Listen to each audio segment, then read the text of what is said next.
Linear equation with two variables, दो चर वाले रैखिक समीकरण, इसके बारे में हम आज अध्ययन करेंगे। तो जो linear equation with two variables, दो चर वाले रैखिक समीकरण जो हमारे पास थे, उसमें 3 टाइप्स ऑफ इक्वेशन थी: संगत समीकरण, असंगत समीकरण और आश्रित समीकरण। संगत समीकरण के बारे में कल हमने डिटेल से इसमें पढ़ा था कि संगत समीकरण होती क्या है। तो संगत समीकरण को हल्का सा हम रिवाइज करते हैं। संगत समीकरण के बारे में कल बात की थी। तो संगत समीकरण युग्म द्वारा निरूपित रेखाएं एक बिंदु पर प्रतिच्छेद करती हैं, तो समीकरण युग्म का एक अद्वितीय हल होता है। If the pair of lines intersect at A point, equations having a unique solution. तो ये हमारी कल एक संगत समीकरण युग्म के बारे में डिटेल से आपको बताया था, कंसिस्टेंट इक्वेशन थी। अब आज हम बात करेंगे असंगत समीकरण युग्म की। अब इनको समझना है हमने, असंगत समीकरण युग्म। अब असंगत समीकरण युग्म होता क्या है? हमारे पास कोई दो इक्वेशंस हमें दी हैं, तो असंगत समीकरण युग्म में असंगत समीकरण युग्म द्वारा निरूपित रेखाएं समांतर होती हैं, तो समीकरण युग्म का कोई भी हल नहीं होता है।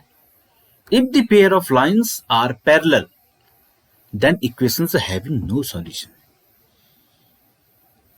असंगत समीकरण युग्म, हमें कोई दो समीकरण दी है, अगर उन समीकरण युग्मों का हम ग्राफिकल रिप्रेजेंटेशन करें, ग्राफीय निरूपण करें, अगर ग्राफीय निरूपण करने पर रेखाएं क्या हो जाती हैं? समांतर हो जाती हैं,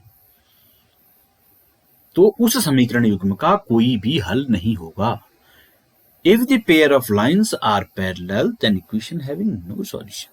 for example, in general equation जो सामान्यतः हमारी समीकरण होती है, वो a1x plus b1y plus c1 is equal to 0 और a2x plus b2y plus c2 is equal to 0, ये हमारी जनरल इक्वेशन है। तो इसमें हम a1 b1 c1 और a2 b2 c2 के मानों का अनुपात लेंगे।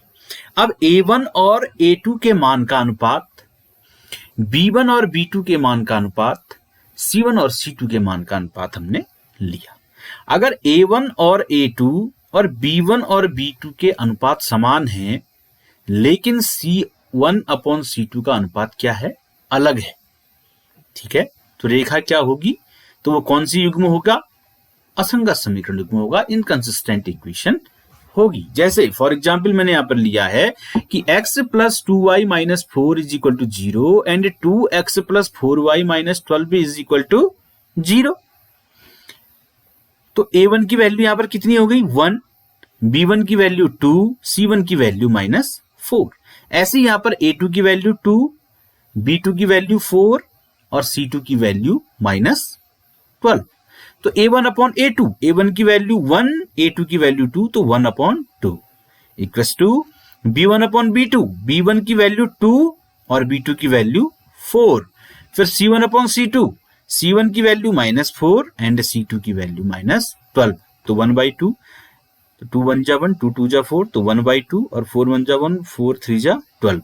तो 1/2 तो बराबर है, लेकिन 1/3 क्या है? ये अलग है। तो इसका मतलब जो ये समीकरण हमें दी है, ये असंगत समीकरण होंगी, यानी कि इनका कोई भी हल नहीं होगा। ठीक है, जब हमने समानता इन जनरल इसमें लिखी, अब इसमें हम बात करेंगे किसकी? ग्राफिकल रिप्रेजेंटेशन की, कि हम जब इसका ग्राफीय निरूपण करेंगे, इसको हम ग्राफ में जब ड्रॉ करेंगे, तो उस समय हमें क्या आता है, वहां से हमें समझ में आएगा, क्योंकि परिभाषा हमसे कह रही है कि जब रेखाएं समांतर होती हैं, अब रेखाएं समांतर होती हैं तो इसको हम फिर जियोजेब्रा ऐप में ले जाएंगे। जियोजेब्रा ऐप में हम इसका ग्राफीय निरूपण करेंगे। अब हमारे पास इक्वेशन है, पहली इक्वेशन है x plus 2y minus 4 is equal to 0, x plus 2y minus 4 equals to 0, ये आ गई। और दूसरी इक्वेशन हमारे पास है 2x plus 4y, 2x plus 4y minus 12 equals to 0। ये देखिए, ये दोनों रेखाएं क्या हैं?